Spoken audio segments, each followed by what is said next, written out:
Well, thanks for inviting me. It's great to be part of your conference, and sorry we're not live in Auckland, so hopefully everyone can hear me. I'm sure you'll be telling me if you can't. So yeah, I've prepared a PowerPoint. I don't know about the entertain aspect. It's a bit harder on Zoom, but I can do my best if you want. So I'll share my screen if I'm allowed. It looks to be the right one. So always got to be careful you don't have anything you don't want to share on your screen. So, Healthy Thinking, Turning Life's Lemons into Lemonade and Building Resilience When Diagnosed with Coeliac Disease by Dr. Tom Mulholland. That's me. So, who is Dr. Tom? So, I'm an emergency department doctor at Auckland Hospital, though I haven't been there in about 4 months. I have been doing some general practice in Whangamata, rural general practice, and running lots of webinars and doing some conference speaking, but currently based in the Kapiti Coast. I am a rural GP, radio, TV talk show host. So I used to host my own show on Radio Live and had a show, Dr. Tom, the Attitude Doctor, on TV2 probably about 15 years ago, and have written for 3 years for Stuff and in their Well and Good magazine and the Sunday Star Times. My books are in about 12 languages, and I founded this KYND wellness app in the Healthy Thinking Institute, which I'm going to give you some tools around healthy thinking. And I've spent the last 7 years touring around New Zealand in my retro Chevy V8 ambulance, going to forests, farms, workplaces, just trying to keep people out of hospital, because just so much of what I see in the emergency department is preventable if you look after yourself or have the right tools. A bit of a disclaimer though, I'm not a celiac doctor or a celiac patient, although I wonder if I do have celiac, and I've been tested a few times. But I won't go through I won't turn this into a consultation with my bowel problems, irritable bowel. But I certainly know what it's like to get symptoms, especially when you're presenting on stage. But I did get a call from someone as a result of this conference, and their loved one was in hospital, and they were asking me for some celiac advice around diet and what the hospital were feeding them. So sorry I couldn't answer that question or provide you with someone that could, but referred you back to the society, because so if you're thinking of questions, we're going to take questions at the end. It's more around psychology. You can ask me anything, but if you don't ask me too much about celiac disease, because I'm not an expert in that field. And by the look of some of the speakers you've got world-class speakers and experts in gastroenterology and pediatric gastroenterology, so you're going to get a far more sensible answer from them than me. So a little bit about me. I've been hit by a tsunami in 1994. I was working as a surf camp doctor in Java, sleeping in my hut at 2 o'clock in the morning, and a tidal wave came through and smashed me through the jungle, killed about 500 people around me. So that was pretty scary. There's a whole hour keynote in that. Then I went out and helped out in the Boxing Day tsunami 10 years later in 2004, organised a relief mission, went up to Banda Aceh and was helping out there. I've been divorced, and that's not unusual. Some of you may have been divorced or thinking about it. And I've been stabbed in a home invasion, nearly bled to death. Ended up in the operating theatre due to a severed artery. So not by the same person who divorced me, I should say, but I'm sure she probably thought about it at times. But it's very amicable, and we share wonderful children together. So through this process, I built resilience, really, and it was kind of like a doctor. You have to heal yourself, and went through some pretty tough times and some dark times. And I went from being suicidal in my garage to doing stand-up comedy in 6 weeks, and I wouldn't recommend that as a therapeutic option. That was about 20 years ago, and I discovered really it was my thought and my attitude. It wasn't the divorce that was stressful, it was the way I was looking at it that was. And so discovered what I call healthy thinking, which is a version of CBT or cognitive behavioral therapy, and then got into rational emotive behavioral therapy. Read a lot, looked at the Stoic philosophers, and came up with this healthy thinking program. And I was worried at the time that the establishment would sort of frown on me because, I'm an ED doctor and a GP. I'm not a psychologist or a psychiatrist, but the opposite was true. And Professor Rob Kidd from the University of Auckland invited me to join the team as an honorary lecturer in psychological medicine at the University of Auckland. So, I've spent the last 20 years writing, developing programs around healthy thinking, and done about 2,065 talks around the world to Google and Microsoft, and now Coeliac. So why do I do this? Well, I believe people can take control of their own emotions and well-being to lead longer, happier and healthier lives. So I try and teach preventative medicine. So giving you some tools today, and you can give them to your children, to your partners, and you can solve your own problems and sort your own resilience out rather than waiting to see a counsellor. Now, a certain proportion of you won't be able to sort these issues out, but really what today is about is giving you tools that you can use with celiac disease, but you can use them in any other aspect of your life, whether it's work, whether it's COVID, lockdown in Auckland, whatever you like. You use these tools, and I've already used the tools this morning, trying to get onto the platform, and also dealing with some other issues. So how? Well, this is there's a link to the site later on in the program, but you know, it's all about living your best life and giving you tools and strategies that you can work through. And like anything, it's practice, and you know, healthy thinking is a skill, and you have to practice it in order to get better at it. It's not something you just see once in a presentation and go, oh yeah, I'm a healthy thinker. And even you know, I have to practice it and go through the process on a daily basis. And my kids, you know, I've got 3 of them, or children I should say, they, if ever I get grumpy or upset, they go, Dad, just read your own book, mate, healthy thinking. So, you know, we're all human and we're all wired the same. And I just want to unpick about that for you today. So also you've got access to the KYND Wellness app through a conference code, and that measures mental, social and physical health. There's some videos in there based on your risk and some graphs and risk reminders, and you'll need a code to get into that app. So you download KYND Wellness from the App Store or Google Play, and we've just had a significant amount of investment, and $1 million actually, which is nice, after funding it myself pretty much for the last 5 years. And KYND 4.0 is in production, which we're really excited about. But basically it covers mental, physical and social health. And I developed this, I was just going around in the ambulance and people didn't know their own numbers. So it measures things like anxiety and depression and healthy thinking. So I really suggest that you download this, fill out the healthy thinking score, for example, which is really an emotional index of how emotional you are. And then what you do is use these tools that I'm about to give you around healthy thinking, and you can see how you can manage your own emotions. So healthy thinking is really about giving you tools to manage your own emotions.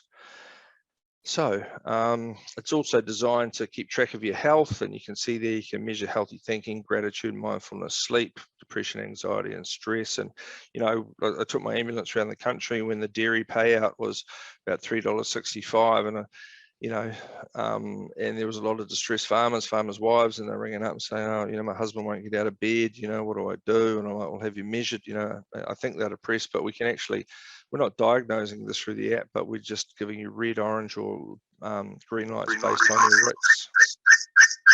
Oh, that was interesting, a bit of echo. Use the app whenever you visit your doctor as well, and put in other things like your blood pressure, cholesterol, lung function. You look for patterns or trends, and we recommend that you check your health each month on this app. So resilience, it was good to hear a definition at the beginning, and it kind of fits with mine. Mine's a lot shorter, and it's just the ability to solve the challenges we face. And you know, certainly in the mental health field, and as a doctor, you know, I've you know, seen many patients that have taken their own life, and you know, I've done studies on it, and you know, been affected like most of us have with friends and family, but really, you know, it's not been able to deal with the challenges that we have. And so yeah, that's my definition of resilience. And we all have challenges. It might be a technological challenge, it might be a challenge not getting out of Auckland, it might be a challenge with going to a conference or an event and there's no gluten-free food there or whatever. But you know, every day there's challenges, and I just like to see them as challenges, not problems, because the minute you call it a problem, it gives you a negative bias. So I like to look at things as challenges. I live on a boat in Auckland when I can get there, and we were circumnavigating New Zealand in my boat. I was on it, and one day someone said, "Did you get out on your boat much?" And I'm like, "No, I'm too busy kind of working." So I designed the hop tour, healthy oceans, people and ports. So circumnavigated New Zealand in my boat, and we get to Stewart Island and had a problem with a fuel pump, and I was trying to get round into Fiordland, and it's a long story, but the short story, I was getting a bit frustrated and spending a lot of money on parts that weren't the right parts, and getting more and more frustrated, and I wasn't very resilient. And my son goes, "Dad, life's a treasure hunt. Each stop we go to is just closer to the treasure." And it really resonated with me about, I need to get my resilience and see, rather than looking at all these barriers in front of us, he turned it into a treasure hunt, which he was 25 or 23 at the time, I should say. He's 25 now. So maybe I taught him that when he was 3, and he gave it back to me. So here's a chat question, or in the Q&A. I'm not sure I can see in the Q&A there, but when diagnosed with celiac disease, how did you feel? So maybe I can get a bit of feedback. I'm just trying to, it's hard on Zoom to judge or interact with your audience. So I'm just trying to, before I go down an avenue that may not be useful to you, when diagnosed with celiac disease, how did you feel? So in the chat, maybe I can see some things popping up there. Gutted, devastated, surprised, thought it wasn't true, relieved but overwhelmed, shocked, didn't know what it was, annoyed, relieved and circumspect. That's cool. Depressed, it was almost Christmas. Okay. Surprised, relieved, shocked and overwhelmed, relieved and overwhelmed and anxious, thankful.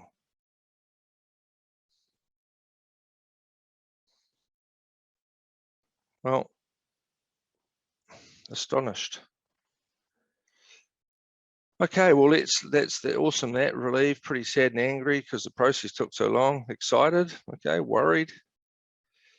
Hey, that's that's fantastic. Not fantastic that you've had all those emotions, but that's a fantastic range, and when I was thinking about this presentation, I guess with my journey with irritable bowel, I kind of would have been relieved if I had been diagnosed with celiac, because I would have at least found out what was wrong, right, and how to manage it. So there's quite a a range of emotions there, like thankful, overjoyed, and overwhelmed, the kind of difference.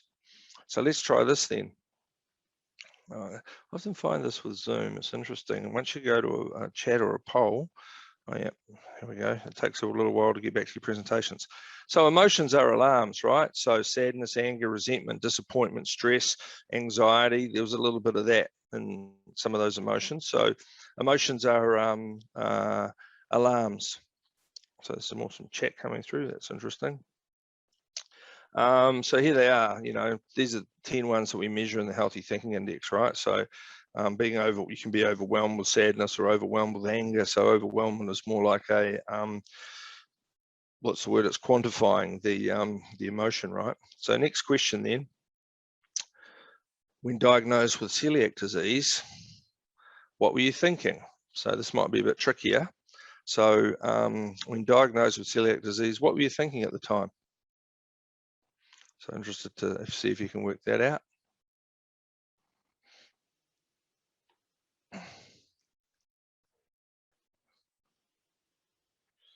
Why am I so sick? Yeah, it's about time they believe me. So when you write curious, then surprised, that's not what you're thinking. See, that's what you're feeling. Bummer, no more chocolate. That's the explanation. I can take control. Where do I start? So pleased is an emotion. When did that happen? How long? How will my life change? So then you're curious, right? If you're thinking that. What can I eat? Curious. What am I going to eat? Maybe curious. Why did this happen to me? Why did this take 2 years?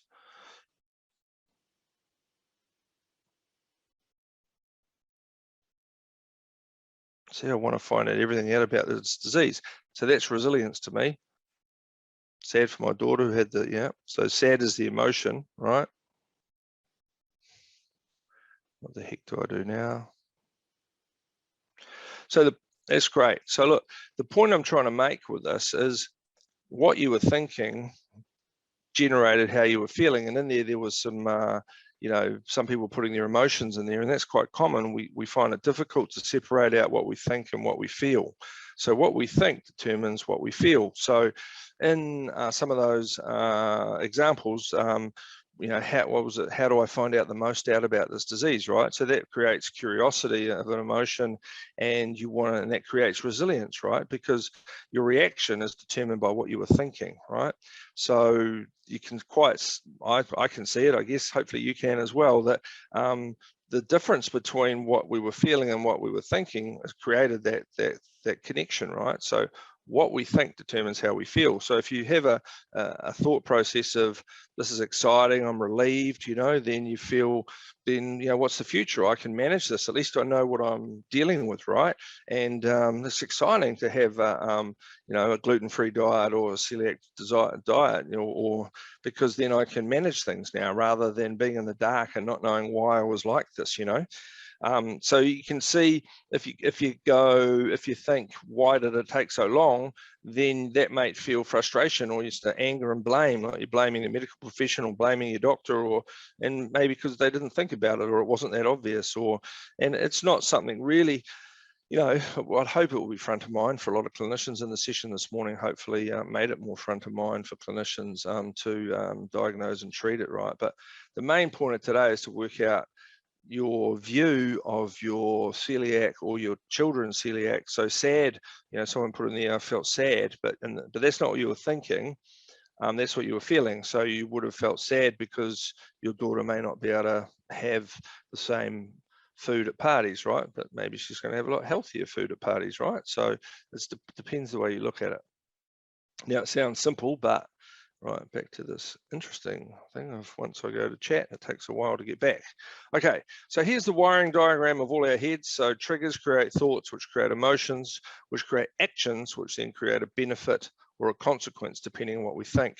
So the area that I've been working on for the last 20 years is our thinking processes, right? Because you can't change the trigger, right? You've been diagnosed with celiac disease, but we want to change our emotions and our actions and our consequence. So what we have to change is our thinking to develop resilience. So having healthy thoughts rather than unhealthy thoughts will create this resilience. So I don't talk about positive or negative. I'm not saying you go around going, it's amazing, I've got celiac disease.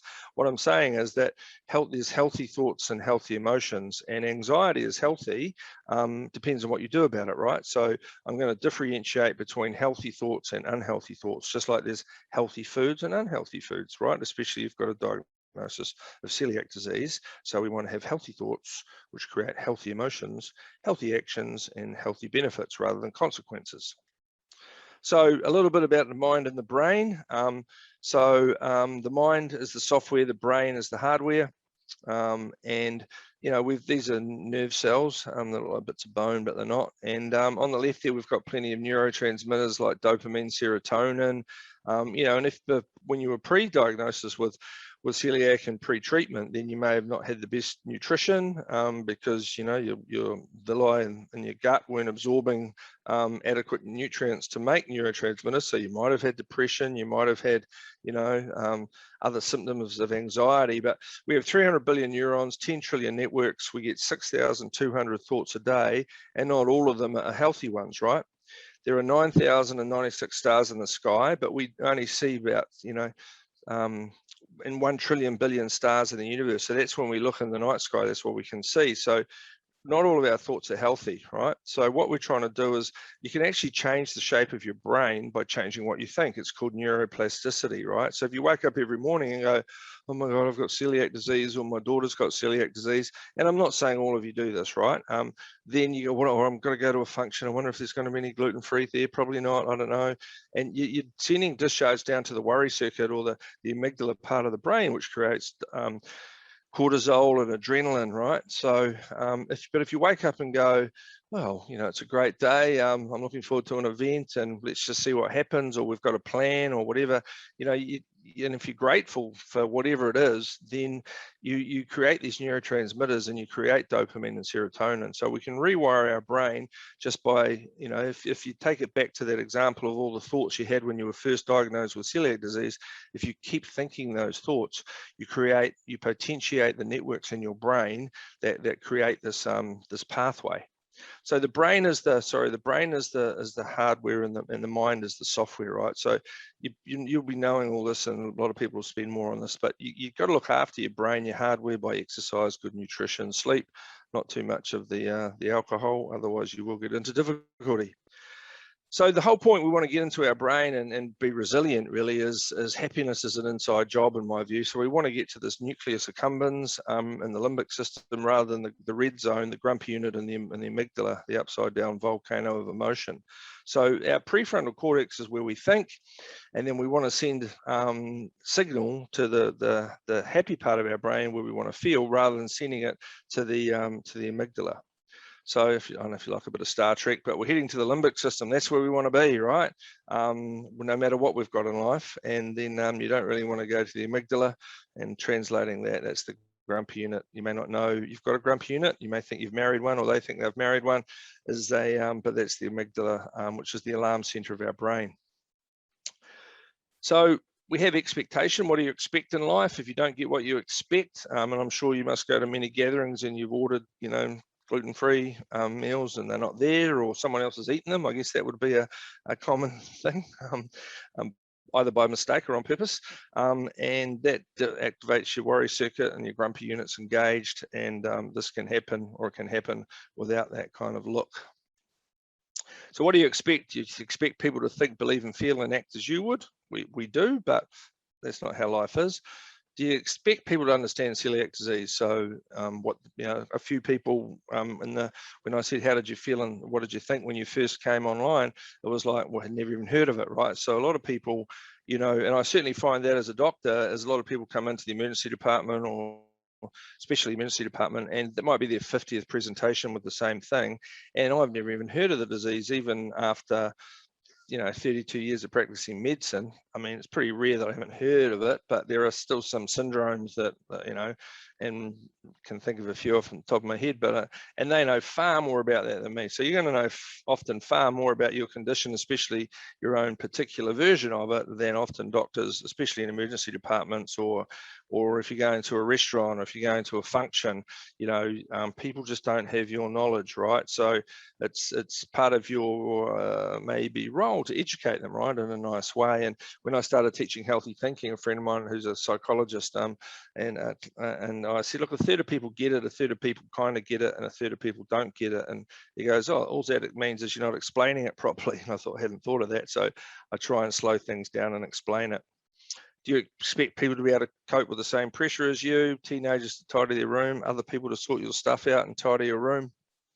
Life, to be fair, it's not fair. And in my 32-year career, I've seen many people die of things like which aren't fair, like kids with brain tumors, that kind of stuff, right? So, life's not fair. And you've got celiac disease, the genes have rolled your way, however that's happened with epigenetics or whatever. You've got it, and maybe that's not fair, but that's the dice you've been rolled, and it could be worse, right? There could be other ones you've been rolled with. But I hopefully expect people to be able to choose how you think, believe, feel, and act. And that's the purpose of my session, is to give you some tools how you can recognize that you can choose how you think, believe, feel, and act. It's your choice, right? It's not about lowering your expectation. It's about managing your thoughts and emotions and changing your triggers. You only have 3 choices in life. You stay where you are with your resilience levels, or you change what you think about the situation, or you change what you do. Now, you can't really change the fact that you have celiac disease, so you have to change your attitude towards it, right?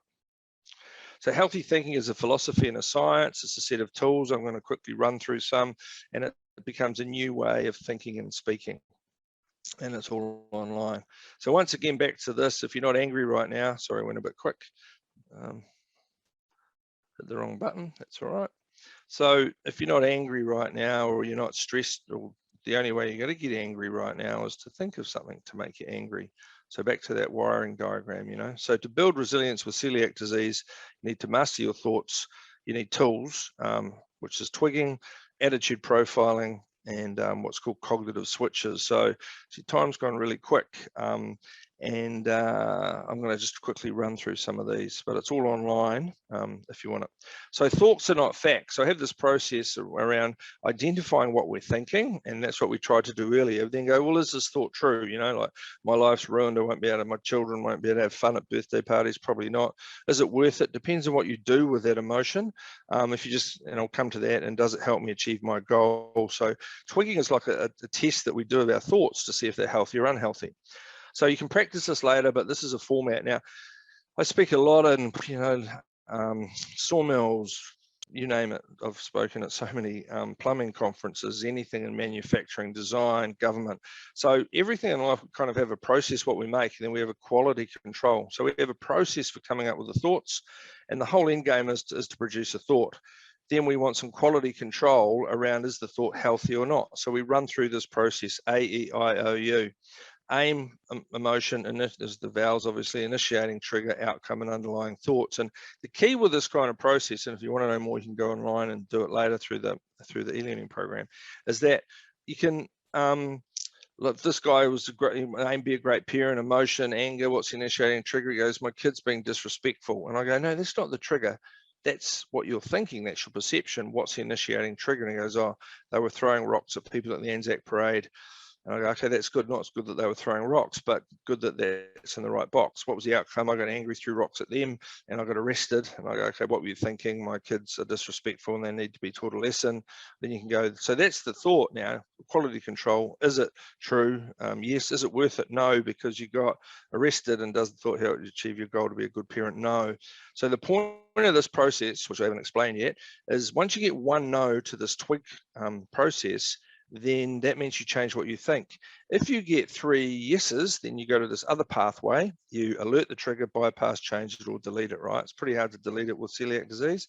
It might be someone doesn't create the food right, so you just don't go back to that venue or whatever. But what I'm trying to do is give you the process to go through, and then you can use this process to manage anything in your life, right? It's just a tool.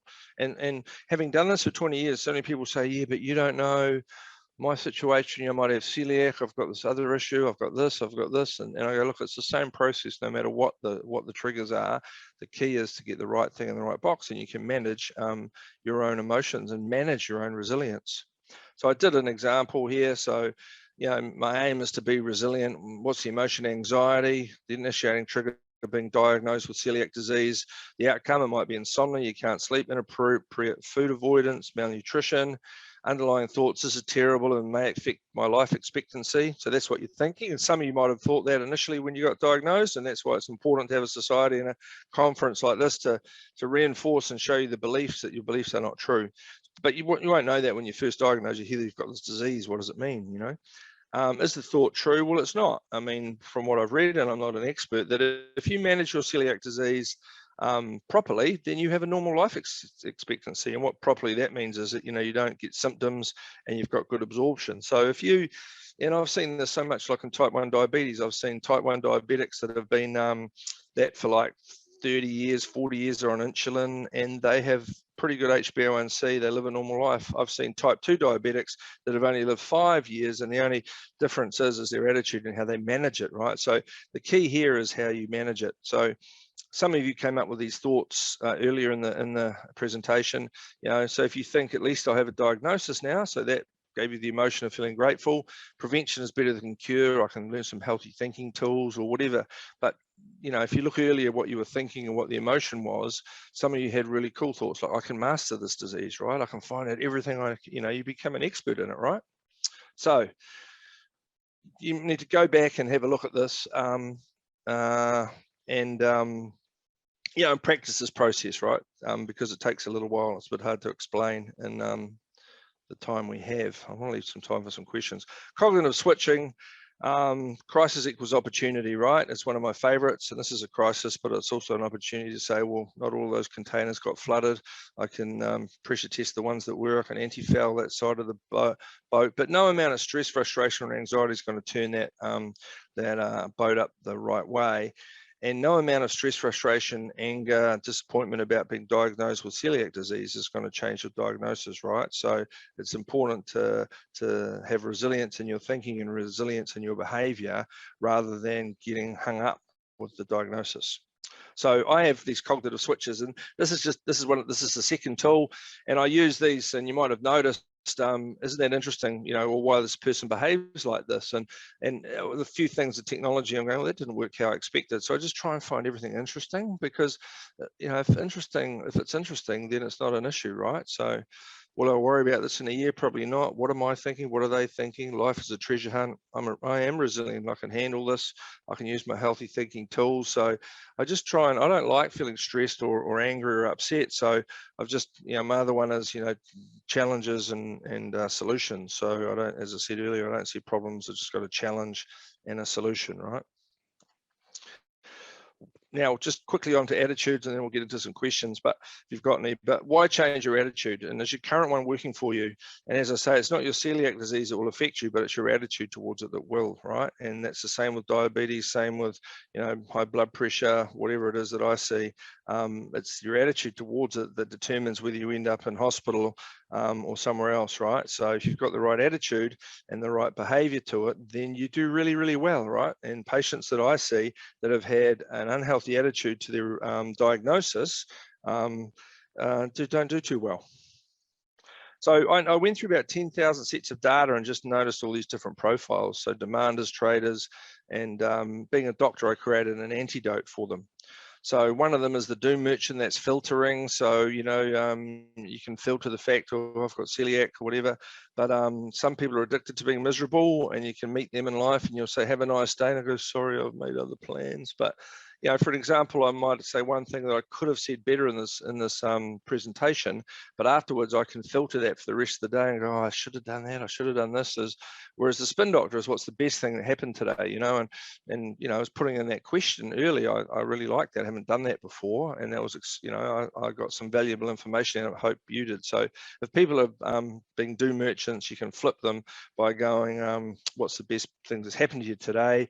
If they say nothing, well, then they're extremists, and that's a different set of tools, right? But it's hard to be grateful and miserable at the same time. They're different neurological pathways. The demander, you must have gluten-free food if you turn up to a venue. Turn into the trader, use these words, I'd prefer it if you have gluten-free food, because if you don't, I won't be able to eat, participate, or could become really unwell. So it's about using words instead of should and must, and words like prefer and rather. And it's just a lot better way to tell your kids, I prefer you tidied your room, because if you don't, here are the consequences, right? So anyway, I'm just trying to give you an introduction to these tools. What if, we say this a lot, you know, what if, well, so what if is the opposite, you know, two magic words. So what if, like, so what if they don't have any gluten-free food, or someone's eaten your gluten-free food? I keep coming back to that because I speak at a lot of conferences, and I've seen that whether it's dairy-free or whatever, there's all that, you know, that little area down the back, or sometimes there's a big area and people get there and go, but someone's eaten my food, right? So you've got to have a plan, right? So what if they'll make me some more? Okay, so anyway, how to do the stuff. So here's access to the course. You have to pay for it, unfortunately. It's not free like the KYND app, because I have to pay and host it and develop it. So you can go to drtomthinkific.com, and it's $85 if you want to do the course. And it just teaches you how to think in a healthy way, and you can get the books online. The KYND app, the whole point of this is I'm trying to teach people to do this. And if you teach your kids how to do this, or teach your neighbor, they can teach someone, and they can teach someone else. And that's how we can change our communities and change our country, really. And if you look at COVID, you know, don't even start me on that. That's a whole nother presentation about, you know, the angst that's out there about what people are thinking and feeling. So keep track of your health. The app is free. Well, you paid for a conference code for it, your society. So download KYND and track your resilience and track your well-being, really. So that was a bit of a roller coaster ride. We started a little bit late, but I'm always keen to stick to time. So happy to take any questions. There's the sites if you want the e-learning, KYND Wellness around the app, or that's just me in general, where I'm planning one more trip around the country in my retro Chevy Van ambulance. Dr. Tom, one for the road, so we might be coming to a town near you in the ambulance. So seems to be checking the chat. Is that the way I check for questions, or has anyone got any questions? Yeah, that was great. Thanks, Tom. If anyone does have any questions, I think you can shout them out or put them in the chat. That'd be great. Yeah, well, I can see that. So the first one is that course suitable for kids? Yeah, like probably 12 and up, you know, so you could, even younger ones, you can do it yourself and then go through, you know, go through just some of the key points. And the thing is that, you know, that if you can teach your children that they can control their emotions early on, that they have a choice, you know, even from 5, they can start to understand that. Then, but yeah, you probably need to be 12 or more to do the course on their own. Direct message. Haven't worked out how to do that. Thanks, you enjoyed it. Anyone got a scenario they want me to try and solve in 6 minutes? But refer you back to the tools, you know. Tips for managing pain. Whoops. Okay, so maybe I'll stop my share. Well, yeah, I mean, that's it. I mean, obviously there's pain, depends where the pain's coming from, right? And what's causing the pain. So obviously medication's my area of expertise because I prescribe it, but you know, night pain, spine pain, things like amitriptyline, there's gabapentin, there's all sorts of pills and medicines. There's, you know, meditation, healthy thinking, you know, I think managing the pain is the key word. It's like, because is it about 20% of us are going to have some sort of chronic pain over the age of kind of 50, right? So it's around managing that pain. Steroid injections are really good. I've had massive pain in my neck from I broke it skiing, and does my head in, excuse the pun, but I've you know, had an injection into my neck, and it's just really helped. Some other questions coming through, but yeah, talk to your doctor. There's lots of different ways to be in pain. Someone said there, does celiac cause arthritis? And once again, I'm not a celiac expert, but my understanding is, and someone else can correct me if I'm wrong, it's more likely to cause osteoporosis, like thinning of your bones, because if you've got malabsorption, vitamin D, and you know, malnutrition like vitamin B12 and iron, but I wouldn't have thought it would cause arthritis. Is any of the CBT content tailored towards dealing with celiac? No, the answer is general CBT. We get lots of frustration around contamination when eating out. Okay, well then, I guess it comes down to expectation, really. I mean, and I don't know, I could be wrong, but you know, I'm sure there's a spectrum of celiac, right? Some people, hopefully people can nod their head in the panel or whatever, but you know, some people, they get a whiff of gluten and it's really debilitating, and others, you know, can probably have a little bit, you know, and then so everyone's kind of different. And so, yeah, I mean, contamination, people try, you know, I think that's a key thing, you know, and certainly having run conferences myself and had my own venue, you know, you do your best, but sometimes it's, you know, I think there's a lot of frustration that people have just trying to stay open and stay alive at the moment with COVID, you know, so I think it comes down to expectation. Going out for dinner in Wellington is difficult. Yeah, well, I mean, okay, so once again, framing it's difficult could be challenging, right? It's kind of treasure, it's just treasure hunt. So the minute we put that negative bias on as being difficult, like, and I'm sure if you found, well, I'm not sure, but you find places that, you know, and how many members you've got or whatever, you can create it a bit like a treasure hunt. You could have the Coeliac Wellington Coeliac treasure hunt and create a treasure hunt to go to the best people that have less contamination, and start your own TripAdvisor around which ones are best. You could have a competition. You could open your own restaurant. You know, there's lots of different thoughts you can have and create, you know, excitement. You can create your own food label. Some of these are going through rather quick. As a retired nurse and counsellor, I'm a great believer in CBT and interested to know what the general perception is in general practice. Well, to be honest, not many people have heard of it or know how to use it. And, you know, it's one of the things when I discovered it 20 years ago, the algorithm really was to give you medication. And maybe close with a story of my daughter. She, when she had orange or red lights and used the KYND app to talk to your kids, and, you know, it was around, I looked at it and I thought, well, what's going on? Like you've got orange lights for depression, anxiety, and stress. And she goes, yeah. But I looked at her life score. So there's a life section in the KYND app, and she strongly disagreed that she had a sense of purpose. So I said, pick one thing that's going to get you a sense of purpose. She goes, oh, it's a dumb idea. And I go, there's no such thing as a dumb idea. What is it? And she goes, well, I really want a border collie, like a rescue dog.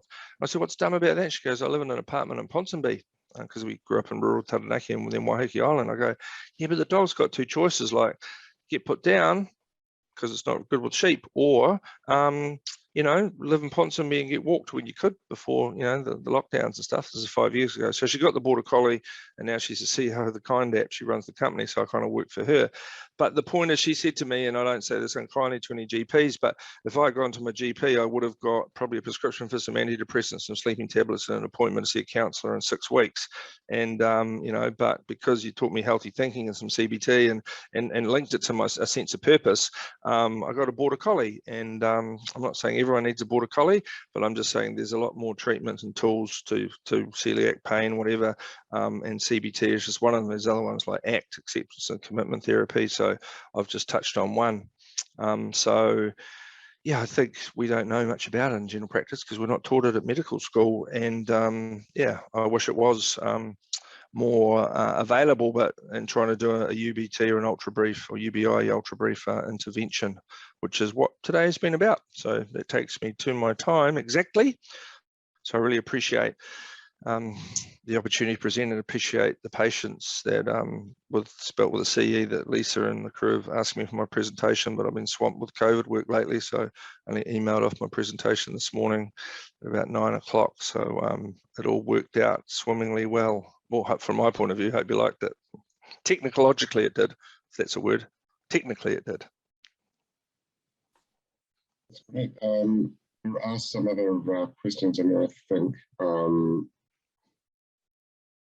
But otherwise we can move on to the next session. Anyone else have anything to